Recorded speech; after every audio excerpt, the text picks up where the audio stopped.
Cameroun, la ville de Maroua, dans l'extrême nord, a abrité l'installation des membres du bureau régional du parti PURS, ce dans la perspective des diverses élections que le pays va bientôt organiser. En Égypte, opération antiterroriste en cours dans la péninsule du Sinaï et certaines régions du delta du Nil. C'est du moins ce qu'a annoncé ce vendredi l'armée égyptienne.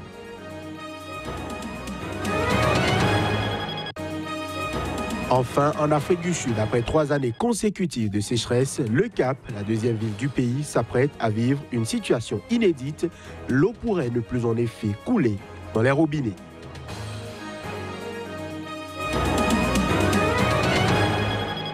Voilà pour le sommaire. Bienvenue à toutes et à tous. Ouvrons cette édition par des nouvelles politiques en provenance du Cameroun, où après les 9 régions du pays, c'est au tour de la ville de Maroua, dans l'extrême nord, d'être à l'honneur avec l'installation des membres du bureau régional du parti Peuple Uni pour la rénovation sociale PURS. C'est dans la perspective des diverses élections que le pays va bientôt organiser. Ce reportage est signé Narcisse Oum.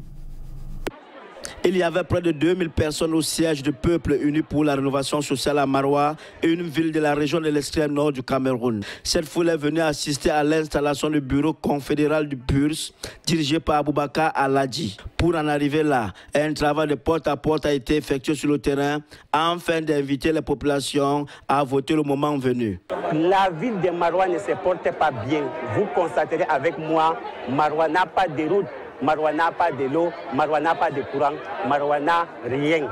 Donc Maroua est à rénover et à refaire. Donc raison pour laquelle les jeunes de Maroua ont pris leur destin en main pour reprendre tous ces services déconcentrés de la commune et en même temps de l'Assemblée nationale et du Sénat pour prendre les dispositions et refaire Maroua. Cette cérémonie a été rehaussée par la présence du premier secrétaire de PURS, Serge Espoir Matomba. L'homme a appelé les membres de son parti à faire preuve d'engagement. Vous avez pu constater le nombre de personnes qui a pris part à cette manifestation. Aujourd'hui, nous sommes véritablement satisfaits. Nous comprenons que le travail que nous faisons depuis des années porte véritablement ses fruits. Et les nouveaux leaders que nous avons installés aujourd'hui font un travail remarquable. En rappel, le PURS prendra part à l'élection présidentielle. Le parti a investi Serge Espoir Matomba pour briguer la magistrature suprême cette année.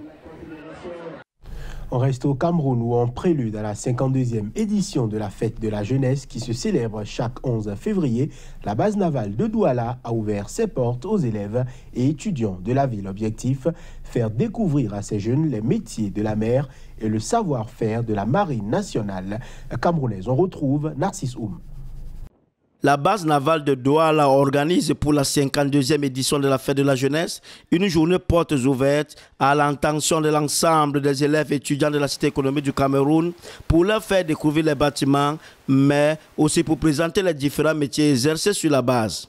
C'est dans un cadre de l'implémentation du concept armée-nation, si cher à notre haute hiérarchie et au chef des armées.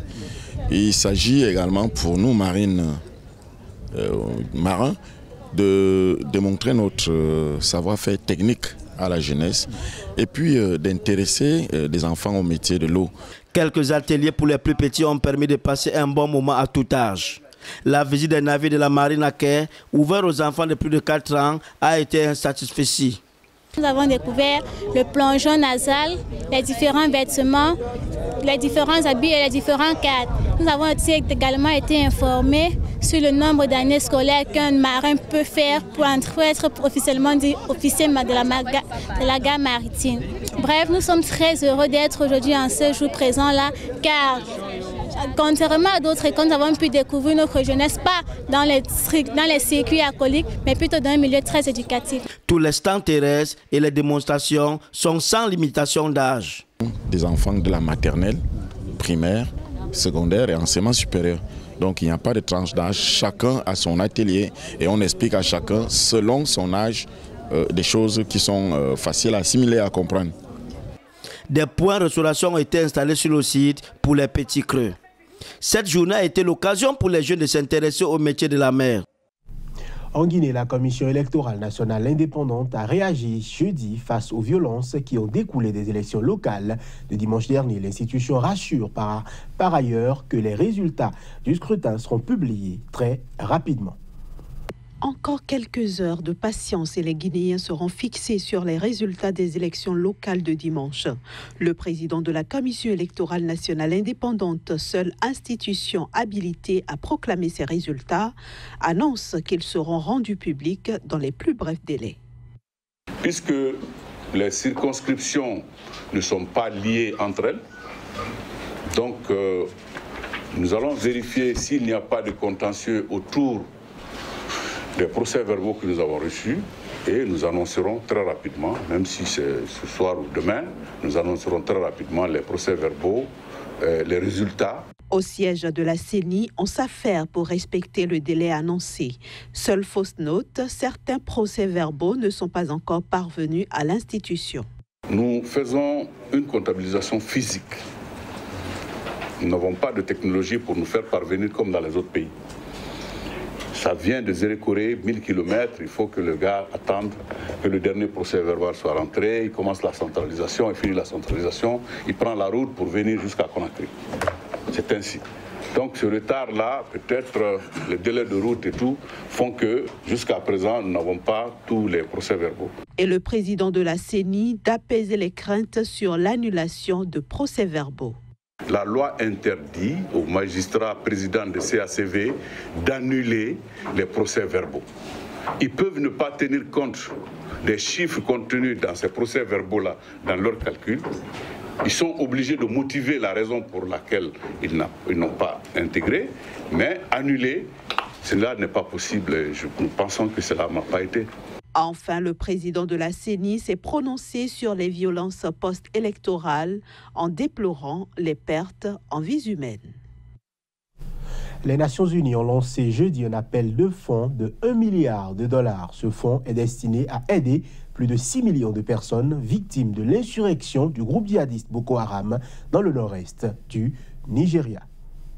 L'appel de fonds initié par les Nations Unies au profit des personnes victimes de l'insurrection du groupe Boko Haram dans le nord-est du Nigeria vise à recueillir 1 milliard de dollars.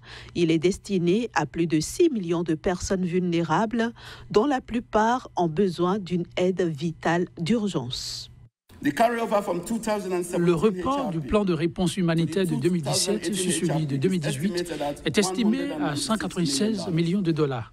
Cela signifie que cette somme a déjà été effectivement collectée et affectée à l'année 2018.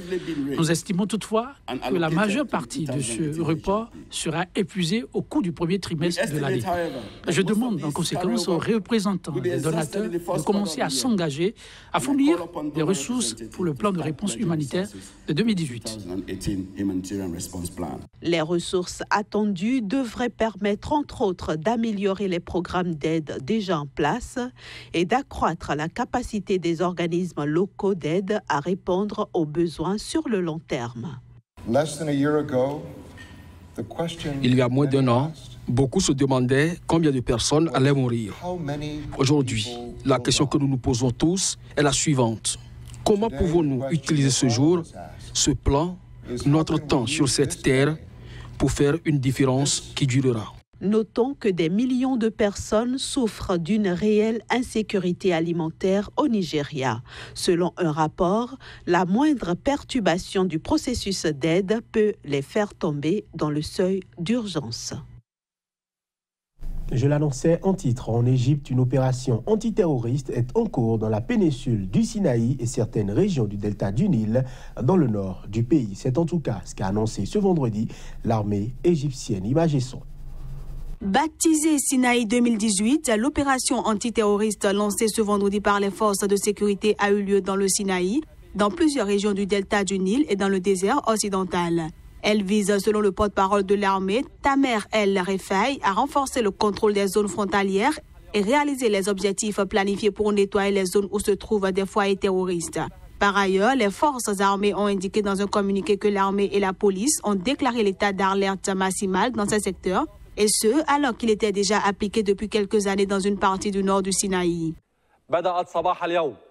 Les forces de l'ordre ont commencé à mener une vaste opération de confrontation contre des organisations terroristes et criminelles dans le nord et le centre du Sinaï et dans d'autres régions du delta du Nil et dans le désert à l'ouest du Nil. Le commandement général des forces armées appelle à la coopération totale et forte des fils d'Égypte partout dans la République avec les forces de l'ordre pour faire face au terrorisme et l'extraire de ses racines et mettre en garde contre les éléments qui menacent la sécurité et la stabilité de la nation. Depuis la destitution en 2013 par l'armée du président islamiste Mohamed Morsi, les forces égyptiennes affrontent dans le Sinaï des groupes extrémistes, dont la branche égyptienne du groupe djihadiste État islamique. Des centaines de policiers et de soldats ont été tués. Fin novembre, une attaque contre une mosquée dans le nord Sinaï avait fait plus de 300 morts, l'attentat le plus meurtrier de l'histoire récente de l'Égypte. L'attaque n'avait cependant pas été revendiquée. Début janvier, le Parlement égyptien a prolongé de 3 mois l'état d'urgence instauré. Mesdames et messieurs, cette édition suit son cours. Répondant aux critiques de la Turquie, le ministre égyptien des Affaires étrangères, Samek Choukri, a réaffirmé ce jeudi la validité d'un accord maritime avec Chypre, et ce, alors que ces pays cherchent à exploiter leurs ressources gazières en Méditerranée. Lors d'une conférence de presse au Caire, le ministre égyptien des Affaires étrangères a réaffirmé ce jeudi la validité d'un accord maritime avec Chypre. Il répondait ainsi à des déclarations du ministre turc des Affaires étrangères, contestant cet accord dans des déclarations à un journal grec. Le ministère des Affaires étrangères a affirmé dans un communiqué la validité de cet accord avec la Chypre au regard du droit international et du droit maritime, et une copie de cet accord a été soumise à l'ONU. La région qui a été délimitée est une zone économique exclusive de l'Égypte. En 2003, l'Égypte et la Chypre se sont mis d'accord sur le partage des zones du fond marin dans les eaux internationales en Méditerranée pour y développer l'exploration pétrolière. Pour finir, et en Afrique du Sud, après 3 années consécutives de sécheresse, le Cap, la deuxième ville du pays, s'apprête à vivre une situation inédite. Pour une mégapole des temps modernes, l'eau pourrait ne plus, en effet, couler au robinet. Reportage. Une longue file d'attente devant un point d'eau. Les habitants du Cap se préparent au pire. Alors que la capitale sud-africaine connaît sa plus grande sécheresse depuis plus d'un siècle, la ville a annoncé qu'elle pourrait fermer les robinets à la mi-mai. Cette date butoir a pour nom le jour zéro.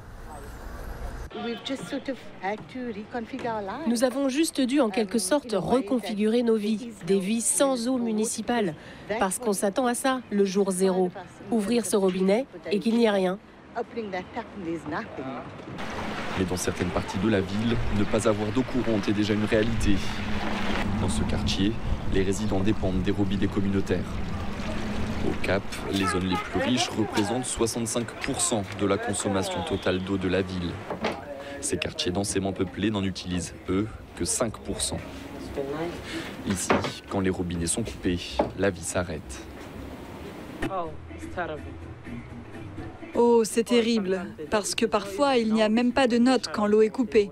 Il suffit d'aller au robinet et d'un coup, il s'arrête.